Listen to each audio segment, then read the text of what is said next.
As part of doing the group challenge Under the Sea, one of the things I wanted to come up with was how to make some seaweed, but let's not make it arduous, and come up with this particular process.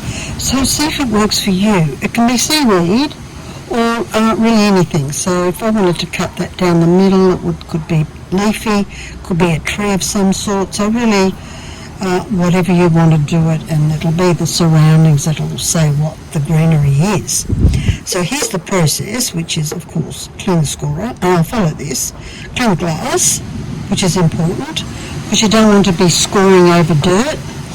How to score the wiggly lines, how to feather cut, because the scraps from our seaweed we can tumble or use as feathery type cuts, except I'd want to get rid of that blunt end.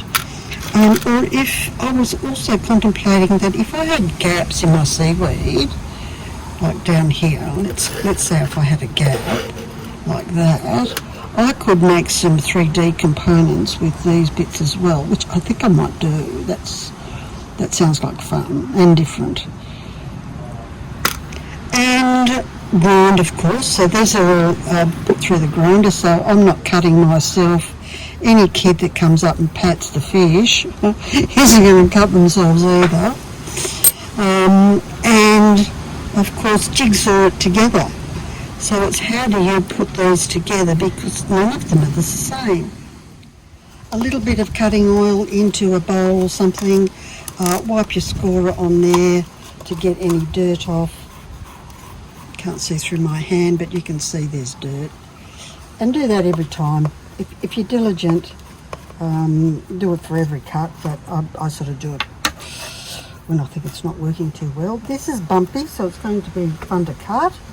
And of course, a little metho on a rag, and give it a wipe. That way, nothing is going to interfere with it. Now we score the wriggly line, or a couple of wriggly lines. So we can see we can do a couple here. So these can be highlights on my current seaweed, but you'll get the idea.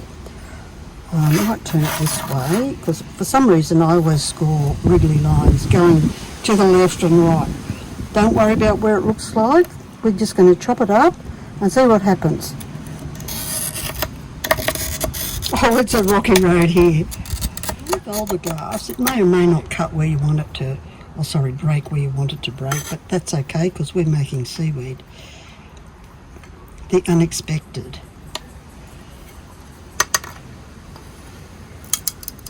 There we go. Turn this around so it can come in from the side.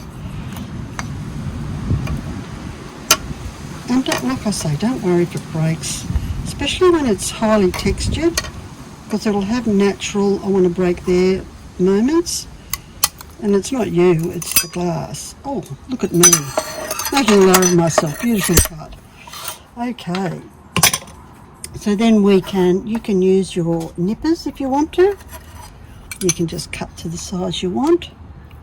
So I'll do that now, and then we can come back to how do I make my seaweed. Well, I think that's a great place to start. Next step in our process is the feather cutting. So have your little container. I'm just mixing these all up because I like mixed colours, especially if it's like greens or different greens. So let's do this big one here first and see how we go with it. So with feather cut, and I like my lebanettes for feather cutting. It's just one of these things. I just pop it in about there, as wide as I want to make the feather, and just nip it. It'll come out curved for some reason, I don't know. And then just go all the way around. And you can see we have instant seaweed. And do some up the other side. And I'm going to have a bucket that catches these. So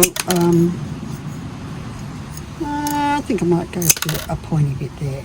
So there we have the first bit of seaweed. How easy is that? Now for the grinding. This is the best little tool I ever got. It's just so good on grinding. So it's think it was cleaned yesterday. I better check the water. It's always good to check your water level because we got hot westerly winds, so now I need to just add a drop. Turn it on. Make sure the water's coming up on this self-feed one. Some people have what do you call it, Wedexy stuff around there to help it along. And then just take the point off, go around the edge.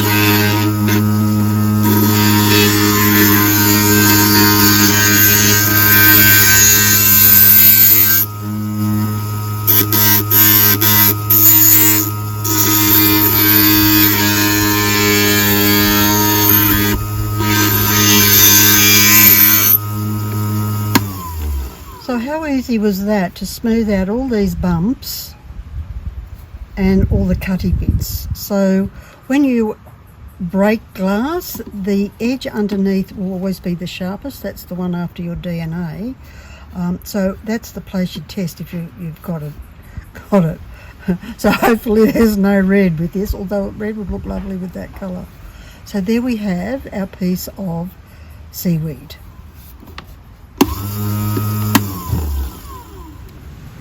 It's very windy today, so you might hear it gusting in the background, and like 30 degrees C. With the feather cuts, they'll go into the tumbler to get rid of all the sharp bits, and I can do all sorts of things with those.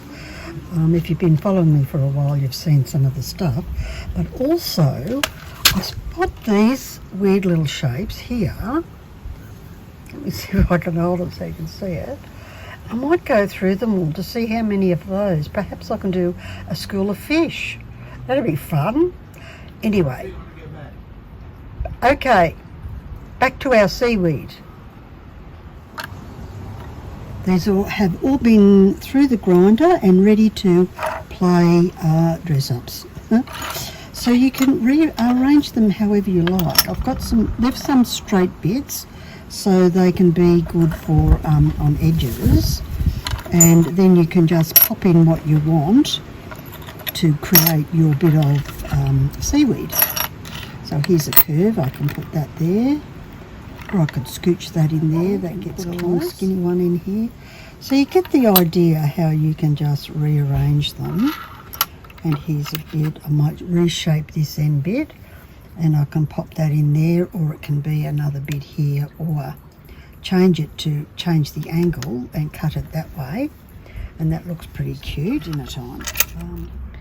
So have fun, get the kids involved, get them to put the jigsaw puzzle together, and then you can work around that however you like. I really like it, actually. I like the fact that they don't all fit like a glove. I like the some areas are fitting well, and I think a mix of that and a mix of these that aren't will create a sense of them swaying in the sea. I hope you enjoyed that quick one. I don't think it was that quick. We did a lot of things in this video.